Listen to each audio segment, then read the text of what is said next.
Hi, friends. In addition to being motivated to read the book that I hadn't started for a while, um, I am motivated to knit because my knitting group from Minnesota is going to meet again tomorrow. And so now I'm getting excited about knitting again. It's really nice to have people to talk to about knitting that know what they're doing because when I moved here, I was looking for a knitting group because I was coming from Minnesota where we had a knitting group. And so I tried to set one up at the library, thinking that people that knit could come together and knit and talk. And so what happened was, um, after I had that idea, then I saw in the local newspaper that I was teaching a knitting class at the library. So that was not my intention. But so what happened was some people came that knew how to knit, some people came that wanted to learn how to knit. So we had a mixture of people. I am not a very good knitting instructor. I fully claim that. I just do it, but showing other people how to do it, it's really hard for me. Um, if they at least know how to knit, then I can help them if they get stuck with understanding a pattern or a certain technique or something. I can handle that, but if we're starting from scratch, it's really hard for me. Anyway, my knitter friends are very experienced. And so now I am motivated again to try the toe up sock method.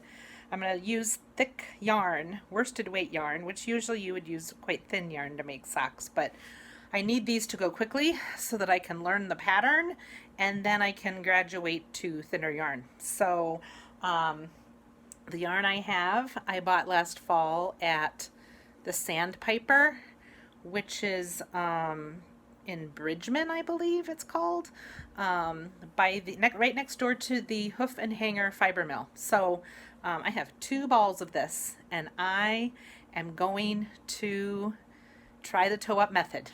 So here we go. I don't know if I can impress upon you how amazing this is, but I finally figured out the cast on for a toe up sock, and I have a toe. This is phenomenal. It's life changing. My friend Terry, who I knit with when I lived in Wisconsin or Minnesota, sent me a link to Knitty, and they had an explanation of the toe up sock that made sense. I mean, I had to rip it out 10 times, but I figured it out. So I am so incredibly super excited about this turn of events. So, yay! All right, so if you know how to knit, but you don't think you could knit on double pointed needles, so this is my sock, and I'm knitting it in the round on double pointed needles. And don't let this scare you. If you're a knitter or you know how to knit, you're only ever knitting with 2 needles. The other ones are just hanging there. So it's just the same thing as knitting on 2 needles, only you've got some of your stitches on others. So I'm almost done with this needle here. So once I get to the end, I'll just move on to the next one. So this pattern has the instep on 1 needle, and then the other 2 needles are for the sole of the sock. So I've never used this pattern before because, like I said, I couldn't figure out the cast on for the toe up, but I figured it out. So we had another Zoom knitting get together today. There were only 2 of us because it is hard to get people together, but we're going to make it happen. But this is how long we were on the Zoom call. So all I had when I started was a tiny bit of toe, and now I'm ready to do the heel. So yeah, got a lot done, and wanted to catch you up on where I am with my learning to be an anti-racist. One thing I learned is that it is not a destination. Like, there's not going to be one day when I say, okay, now I am an anti-racist. It is, it says being an anti-racist requires persistent self-awareness, constant self-criticism, and regular self-examination. So this is a process, and apparently it's an ongoing process. Um, and he also says there's no such thing as a not racist idea.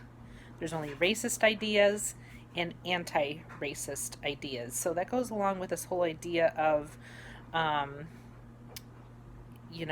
not racist isn't really a thing. You're either being racist or anti-racist.